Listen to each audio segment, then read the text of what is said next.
On behalf of Richard Neville, the Earl of Warwick, the Kingmaker, and my master, I welcome you all here this day. Indeed, my lords and ladies, it gladdens my heart to see you all here. For you join us here at Warwick at the most dangerous and bloody of times. Edward of York has this day marched upon the capital, and he has seized the crown and taken the throne unto himself, and styles himself the king of all the English. This will not be allowed to stand. This will not be allowed to pass. This will not be left unanswered. But truly, truly, the War of the Roses rages on. We here at Warwick, we support the House of Lancaster, and I will give my dying breath to see the true King of England, Henry VI, back upon the throne. And with this intent firmly in mind, I call upon you all to join me, to be my force, my power, as we take on the might of Edward and his perfidious army. So, my lords and ladies, I ask you, are you with me? Yeah! Oh, this will not do. I need to hear your voice into the heavens. I said, are you with me? Yeah! Well, fear not, troops. We go to war with a stout heart, righteous anger, but more, to ensure our victory, we will take with us the world's largest, the world's most powerful. I want to hear the biggest, loudest cheer for the Warwick Castle Trebuchet! This beast of burden has been christened Ursa, the bear. She stands an impressive 18 meters tall. She weighs a colossal 22 tons. The frame is made of oak, the throwing arm of ash, and though she is big and she is heavy, we will carry on our backs, if need be, down to the walls of London, and there we will siege the capital, and Edward will be brought to the knee. He will acquiesce, for if he does not, we will reduce the capital to rubble. Now, early trebuchets would use beasts of burden, horses and oxen, to pull down on the heavy throwing arm. Teams of these animals would be hitched to the rear of the device, and by dint of their brawn alone, they would pull down on this heavy machine. This has many inherent problems. Firstly, the transportation of animals over great distances. Secondly, the setting aside of valuable resources to feed and care for those animals. Finally, sieges can take weeks, months, or in some cases, years. Very soon, those animals you've taken to power your war machine are feeding your hungry soldiers, leaving your trebuchets idle. Another answer was sought, and another answer was found. In the most unlikely of places, ironically, in the building sites of the medieval era, we found the answer that we were looking for. In these places where we build cathedrals and castles, we unlock the key to destroying them. Because what you're seeing behind me is in essence a medieval crane. What they would use to lift big, heavy stones to the top of a castle wall, we use to pull down on a heavy throwing arm. What you're seeing are 4 people in effectively 2 crane wheels. Now, these massive crane wheels are connected by a central axle, and that axle is in turn attached to the throwing arm via this rope. Hence, the men's action, walking in the wheels, turns the axle, thus spooling the rope, pulling down on the throwing arm. I make it sound simple, and let's be honest, they make it look easy, but it's not. It's back-breaking work. And what makes this so difficult is that counterweight rising out of the heart of the machine. That counterweight, when empty, is an oak box weighing a ton. We've got 5 tons of ballast in there. So before your very eyes, in a little under 5 minutes, 4 people have raised an incredible 6 tons. It's truly impressive. And add to that, we've now locked that arm down.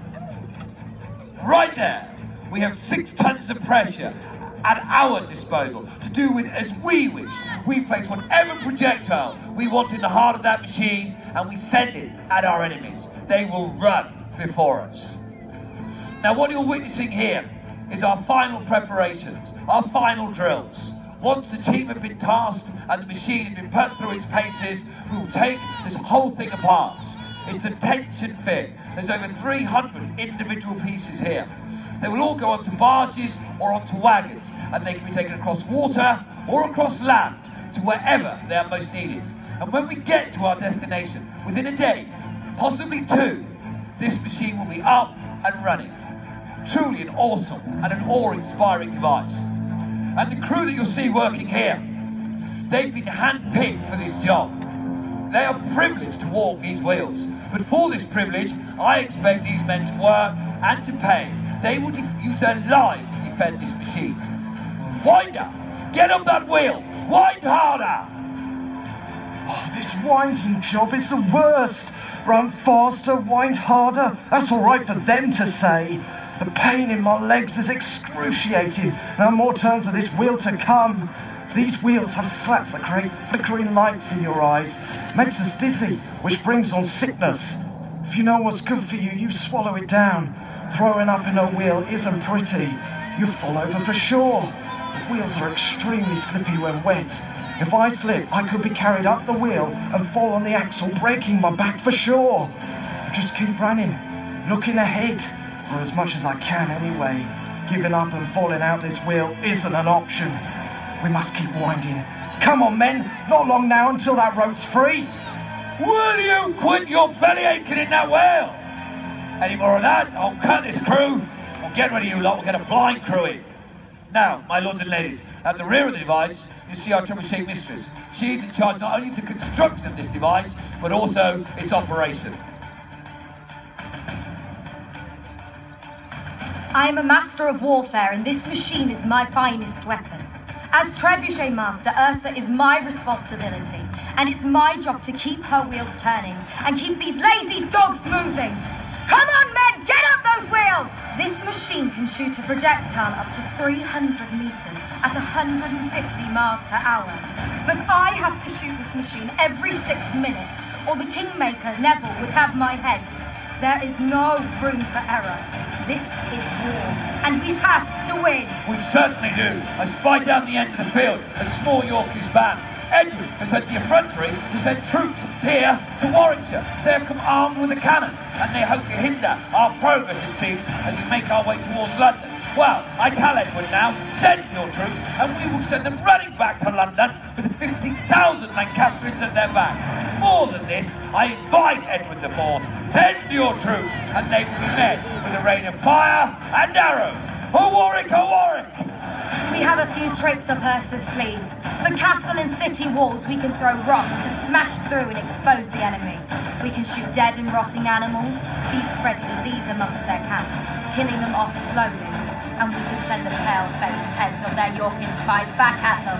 Send them a message that we are strong and will not give up without a fight. Incoming cannon! Trebuchet mistress, I need you to proceed to go at my command, and no severed head is going to scare off that cannon. What options have we got to get those dogs running?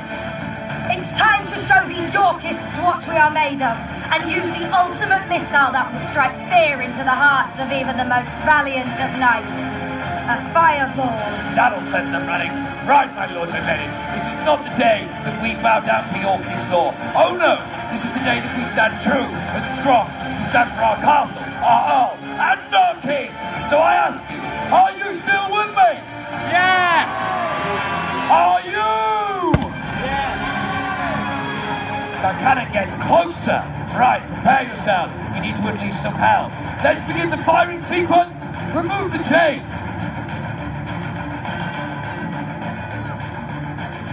Remove the pin.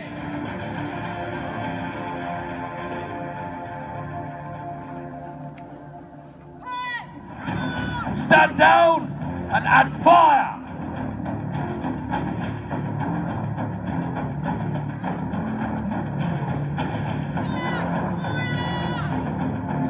Right, my lords and ladies, they should run at the sight of this, but if not, the defence of this castle falls to you, your swords and your courage.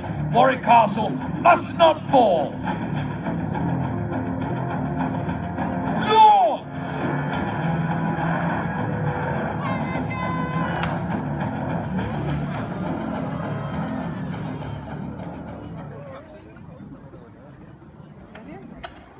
Victory! The dogs run before us! Victory! What an incredible device!